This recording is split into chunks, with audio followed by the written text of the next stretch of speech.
கலாக்காரன் உறவுகளுக்கு வணக்கம். நீங்கள் உலகத்தில் எத்தனையோ புரட்சிகளை வரலாறு படித்தவங்களுக்கு தெரியும். பிரெஞ்சு புரட்சி, ரஷ்ய புரட்சி, சீன புரட்சி, கியூபா புரட்சி, வளைகுடா புரட்சி, அரபு நாடுகளுடைய புரட்சி, அவ்வளோ ஏன் இப்போ ஜென்சி புரட்சி வரைக்கும் கூட நடந்திருக்கு.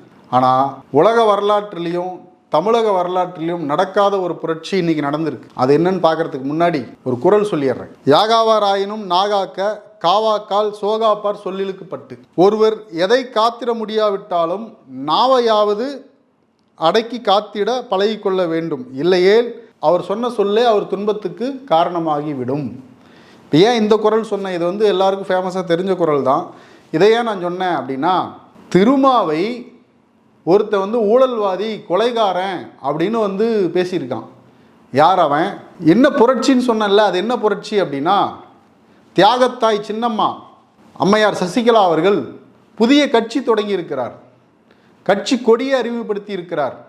அது குறித்து தினகரன், டிடிவி தினகரன் அவர்கள் மிக கடுமையான விமர்சனத்தை முன் வச்சிருக்கார். உண்மையாலுமே நான் நம்பவே இல்லை.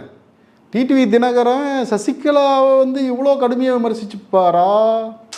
என்னால் நம்பவே முடியல. சரி, இதுக்குள்ளே இருக்கிற நுட்பமான அரசியல் என்ன? இந்த திருமாவை இழிவுபடுத்தி பேசிய அந்த நபர் யார்?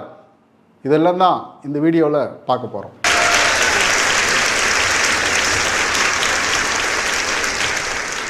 தியாகத்தாய் சின்னம்மா பொறுத்தது போதும் பொங்கியலு அப்படிங்கிற மாதிரி பொறுத்து பார்த்து சலிச்சு போய், அவங்களுக்கு மட்டும் இல்லை நமக்கும் சலிச்சு போச்சு. அவங்க இப்போ தான் கட்சியினுடைய கொடியை அறிமுகப்படுத்தியிருக்காங்க. ஒரு பெருந்திரள் கூட்டத்தை கூட்டி, அந்த கூட்டமும் உற்சாகமாக தான் இருக்குது. இன்னும் சொல்லப்போனால் தென் மாவட்டத்தில் சசிகலாவால் அதிமுக காலியாக போகுது. நிறைய பேர் இப்போயே பார்த்தீங்கன்னா அவங்களுடைய அதிமுக கொடியெல்லாம் தூக்கி எறிஞ்சிட்டு சசிகலா அறிமுகப்படுத்தின அந்த கொடியை தங்களுடைய காருகளில், தங்களுடைய கொடி கம்பங்களில் பறக்க விட்டுக்கிட்டு இருக்கிறாங்க. கட்சிக்கு அந்த அம்மா இன்னும் பேர் வைக்கல. பேர் பின்னாடி அறிவிக்கப்படும் அப்படின்னு சொல்லிட்டாங்க. கொடி மட்டும்தான் இப்போ அறிவிச்சிருக்காங்க. ஜெயலலிதா எப்படி இறந்தாங்க, என்ன ஆச்சு, எடப்பாடி பழனிசாமி நம்பி நான் எப்படி ஆட்சி கொடுத்துட்டு போனேன், நான் தான் அவங்கள முதலமைச்சர், அது ஊருக்கே தெரியும் அந்த அம்மா தான் முதலமைச்சர் ஆக்குனாங்கன்னு. ஆனால் அந்த ஆள் எப்படியெல்லாம் துரோகம் பண்ணார் அப்படின்னு ஒரு நீண்ட உரையை ஆற்றி இருக்கிறாங்க. யூடியூப்லாம் இருக்குது. நீங்கள் ஏதாவது டைம் பாஸ் ஆகணும்னு உங்களுக்கு தோணுச்சுன்னா போய் பாருங்கள்.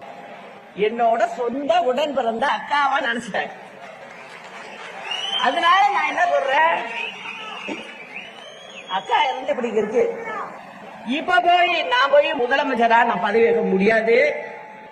அவங்களுக்கு செய்ய வேண்டிய காரியத்தை அவங்க முறைப்படி நான் வீட்டுல செய்ய வேண்டியது இருக்கு. அதனால வேணாம்.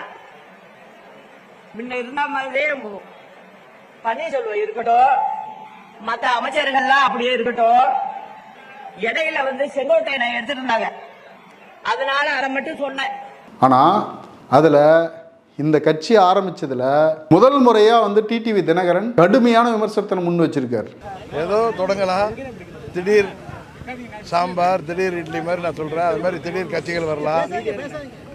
அம்மாவின் ஆட்சி அமைப்போம், அம்மாவின் கட்சியை ஒன்றிணைப்போம் என்று சொன்னவர்கள், அவர்கள் சாயம் வெளுக்கின்ற நேரம் வந்திருக்கு. எல்லா கட்சியிலையும் யாரோ ஒரு சிலர் அது சிந்துறதுனால செதறதுனால என்ன, அதனால இன்னும் ஒரு சில பதர்களோ, நீங்கள் அதை நெல்மணின்னு நினைப்பீங்க, பதர்களாக கூட இருக்கலாம். திடீர் இட்லி, திடீர் சட்னி, திடீர் தோசை மாதிரி இது ஒரு திடீர் கட்சி அப்படின்னு இருக்காரு. நான் எதிர்பார்க்கவே இல்லை இவ்வளோ கடுமையாக பேசுவார்னு. இது மட்டும் இல்லை, ஒரு பதறியது நெல்மணியது அப்படின்னு உங்களுக்கு போக போக தெரியுன்னு இருக்கார். சசிகலாவை பதறுங்கிறார். உண்மையாலுமே எனக்கு பதறி போச்சு. என்னடா இது, எப்படியெல்லாம் ஒன்று மண்ணா இருந்தாங்க, ஏன் இவர் இப்படி பேசுகிறாரு, என்ன காரணம் அப்படின்னு பயங்கர இதாகிடுச்சு, குழப்பமாயிருச்சு. இதில் சசிகலா வந்ததுனால தினகரன் என்ன நஷ்டம், எதனால் தினகரன் இப்படி கடுமையாக பேசுகிறாரு அப்படின்னு பார்த்தீங்கன்னா, அதுக்குள்ளே நுட்பமாக உள்ளே போனீங்கன்னா, தென் மாவட்டத்தில் முக்குளத்தோர் அப்படிங்கிற அந்த வாக்கு வங்கி ஓபிஎஸ், டிடிவி, சசிகலா.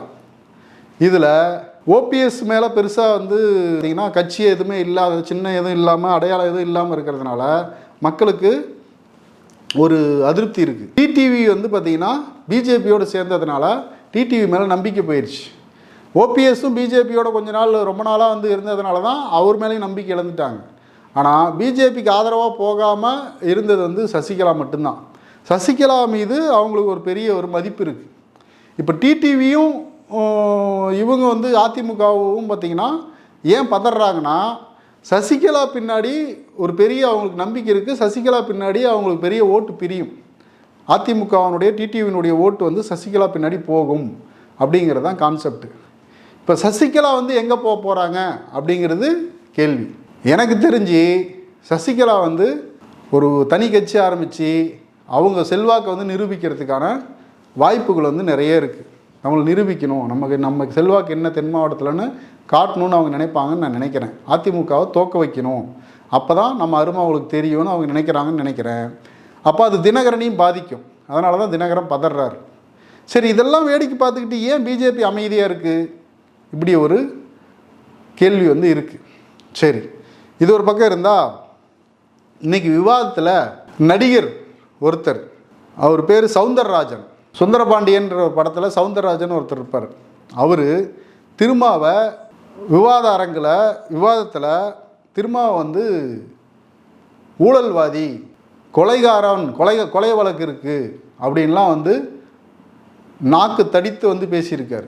இந்த ஆதவர்ஜனா வந்து விசிகாவில் இருந்து ஒரு தலித்தை வந்து முதலமைச்சராக்கிறோம், தலித்தை துணை முதலமைச்சராக்கிறோம் அப்படின்னு சொல்லி அந்த கட்சிக்குள்ளே பெரிய குழப்பத்தை ஏற்படுத்தி அதுக்கப்புறம் திரும்ப லேட்டாக விழிச்சிக்கிட்டு ஆதவர்ஜனா வந்து வெளியே போய் விஜய் கூட போய் சேர்ந்து இப்போ அங்கே வந்து பேசிகிட்டு இருக்காரு. அதே விஜயும் ஆதவும் ஒன்று சேர்த்தி இவங்க வந்து கூட்டணி திமுகவிலேருந்து பிரித்து கொண்டு வந்து விஜயோட சேர்த்து வச்சு இவங்க வந்து பண்ணணும்னு பிளான் பண்ணாங்க.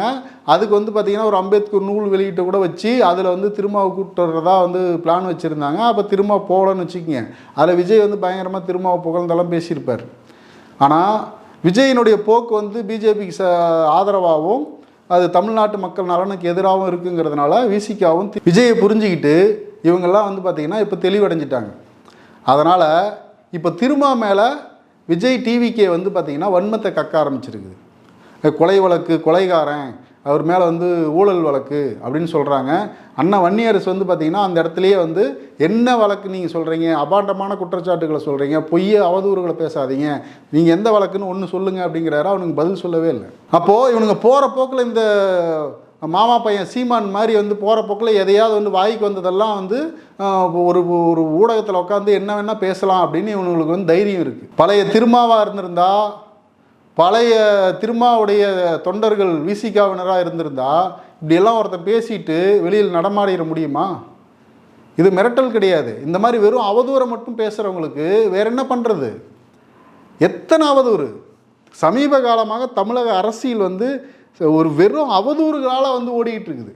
இங்கே வந்து அறிவுபூர்வமான விவாதங்கள் கிடையாது, வரலாற்று ரீதியான தர்க்கங்கள் கிடையாது, எதுவுமே கிடையாது. வெறும் அவதூறு அவதூறு அவதூறு அவதூறு.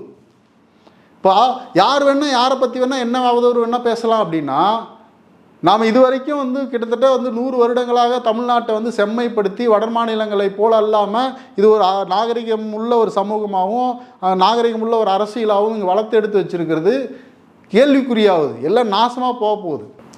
எதை வேணால் சொல்லலாம், வாய்க்கு வந்ததை சொல்லலாம், எந்த சான்றும் தேவையில்லை, எந்த ஆதாரமும் தேவையில்லை, எதை வேணால் பேசலாம் அப்படிங்கிற மாதிரி இன்றைக்கி வந்து அரசியலை வந்து நாசப்படுத்தி வச்சுருக்காங்க. திருமாவை இப்படி பேசுகிறதுக்கு என்ன தைரியம், எங்கேருந்து தைரியம் வருது? திருமாவுடைய உழைப்பு என்னன்னு தெரியுமா? திருமா யாருன்னு தெரியுமா? அவர் எப்படிப்பட்ட ஒரு கடைநிலையில் ஒடுக்கப்பட்ட மக்களுக்காக அவங்களெல்லாம் அணி திரட்டி அவங்கள அரசியல் படுத்தி இன்றைக்கி வந்து திருமா இல்லாத இங்கே ஒரு அரசியல் வந்து நிகழாதுங்கிற அளவுக்கு ஒரு பெரிய சக்தியாக வளர்ந்து நிற்கிறாரு. அந்த ஒடுக்கப்பட்ட மக்களுக்கான ஒரு அரணாக நிற்கிறாரு. அவங்கள வந்து எஜுகேட் பண்ணுறாரு, அவங்கள வந்து அரசியல் படுத்துகிறாரு. இதெல்லாம் உங்களுக்கு ஏதாவது தெரியுமா? உங்களுக்கு அரசியல்னா முதல்ல என்னன்னு தெரியுமா? டிவிக்கு விஜய் கும்பலுக்கு நீங்கள் வாய்க்கு வந்ததை பேசுவீங்க, நாங்களாம் உட்காந்து வேடிக்கை பார்த்துட்டு இருக்கணுமா? இங்கே இந்த மாதிரி அவதூறு பரப்புகிறவர்களுக்கு எதிராக மிக கடுமையான நடவடிக்கையை வந்து அரசு வந்து எடுக்கணும். இல்லைன்னா அவன் வாய்க்கு வந்ததை சொல்லிட்டு போயிட்டே இருக்கிறான். கொஞ்ச நாளைக்கு முன்னே பெரியாரை பற்றி இந்த மாமா பையன் சீமான் வந்து அவன் பாட்டுக்கு எதையோ ஒன்று சொல்லிவிட்டு ஆதாரம் கேட்டால் ஆதாரம் நீங்கள் தானே வச்சுருக்கீங்க அப்படின்னு சொல்லிட்டு அவன் பாட்டுக்கு போகிறான். கண்டவெல்லாம் அந்த சில அல்ற சில்லறைகளாக வந்து பார்த்திங்கன்னா மேடையில் வந்து தலைவர்களை ஒருமையில் வந்து பேசுகிறாங்க. இன்றைக்கி திருமாவை வந்து ஒருத்தன் அவன் பாட்டுக்கு வந்து வாய்க்கு வந்ததை சொல்கிறான். இது மாதிரி நீங்கள் வந்து தொடர்ந்து அனுமதிச்சோம்னா தமிழ்நாடு அரசியல் வந்து நாசகதியாகி குப்பை ஆயிரும். இவ்வளோ காலம் கஷ்டப்பட்டு நம்ம வந்து உருவாக்கி வச்சிருக்கக்கூடிய இந்த பண்பாடான ஒரு அரசியல் பண்பாட்டை வந்து சீர்குலைக்கிற ஒரு சக்திகளாக வந்து இவங்கெல்லாம் வந்து இருக்கிறாங்க. சரி, ஓகே, இது ஒரு பக்கம் இருந்தால், இப்போ சசிகலா வந்து பார்த்திங்கன்னா ஜெயலலிதா எப்படி இறந்தாங்க அப்படின்னு சொல்லியிருக்காங்க. எப்படி இறந்தாங்கன்னா, ஜெயலலிதாவுக்கு ஹார்ட் அட்டாக் வந்து இறந்துட்டாங்க. ஓ, எனக்கு இது அழுகுறதா சிரிக்கிறதான்னு தெரில. ஹார்ட் அட்டாக் வந்து இறந்துட்டாங்கன்னா அதுக்கு எதுக்கு அதிமுக ஆட்சியில் ஆறுமுகசாமி ஆணையம் அமைச்சிங்க?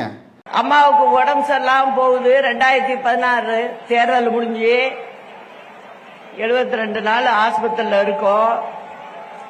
நான் வீட்டுக்கெல்லாம் அழைச்சிட்டு வர்றதுக்கு நல்ல நாள் பார்த்து வச்சிருக்கோம். திடீர்னு யாருமே எதிர்பார்க்காத ஹார்ட் அட்டாக் மாதிரி வந்துருச்சு. அதுலதான் அம்மாவுக்கு இப்படி ஆனது. ஆறுமுகசாமி ஆணையம் அமைச்சு இருக்கிற எல்லாரையும் கூப்பிட்டு விசாரிச்சுட்டு இருந்தாங்க. அப்புறம் ஓபிஎஸ் வந்து பார்த்திங்கன்னா ஜெயலலிதாவுடைய பொம்மையை செஞ்சு வச்சுட்டு நாங்கள் வந்து தர்ம யுத்தம் நடத்த போகிறோம் அப்படின்னு சொல்லிட்டு தேர்தல் பிரச்சாரத்தில் கொண்டு போய் யூஸ் பண்ணாங்க. அப்புறம் சசிகலா வந்து ஆறுமுகசாமி ஆணையத்தில் சொல்ல வேண்டியதானே அவங்க ஹார்ட் அட்டாக் வந்து இறந்துட்டாங்கன்னு சொல்லிட்டு. இதுக்கு எதுக்கு இவ்வளோ கூத்து பண்ணீங்க? தமிழ்நாட்டு எங்கே போயிட்டுருக்குன்னே தெரில. என்ன கரும்பு பிடிச்ச அரசியல் பண்ணுறீங்க நீங்களான்னு தெரில. ஜெயலலிதா அவருடைய மரணம் வந்து மர்ம மரணம்னு சொல்லிட்டு அதிமுகவினர் தான் பிரச்சனை பண்ணீங்க. இப்போ வந்து அந்த அம்மா வந்து ஹார்ட் அட்டாக் வந்து இறந்துடுச்சின்னு சொன்னா, இது அன்னைக்கே சொல்லியிருந்த வேலையே முடிஞ்சது இல்லை. இப்போ இன்னைக்கு வந்து அன்னைக்கு ஏன் சொல்லலை, இன்னைக்கு ஏன் சொல்கிறீங்க? அன்னைக்கு சொல்லாமல் மௌனம் காத்ததுக்கு காரணம் என்ன? இன்னைக்கு சொல்கிறதுக்கான காரணம் என்ன? இன்னைக்கு யார் உங்களை இப்படி சொல்ல வைக்கிறாங்க? இது மாதிரி பல கேள்விகள் இருக்குது. இந்த அம்மா வந்து கட்சி ஆரம்பிச்சிருக்குது. அது கண்டிப்பாக வந்து அதிமுகவுக்கு சேதாரத்தை ஏற்படுத்த போகுது, தினகரனுக்கும் சேதாரத்தை ஏற்படுத்த போகுது. இன்னொன்று சொல்ல போனால் அதிமுக கூட்டணி கட்சிகளுக்கே வந்து பெரிய சேதாரத்தை ஏற்படுத்த போகுது. அதிமுக ஜெயிக்க போகிறது இல்லை, ஆனால் இப்போ டெபாசிட் வாங்குமான்னு தெரில தென் மாவட்டத்தில். இந்த மாதிரி பல விஷயங்கள் இருக்குது. இந்த திருமாவை வந்து இழிவுபடுத்தி பேசிய சவுந்தரராஜன் வந்து நடிகர் சவுந்தரராஜன் பகிரங்கமாக மன்னிப்பு கேட்கணும். அவர் மீது வந்து டிவிகே விஜய் வந்து நடவடிக்கை எடுக்கணும். இல்லைன்னா டிவிகே விஜய் வந்து இதுக்கு வந்து பகிரங்கமாக மன்னிப்பு கேட்கணும்.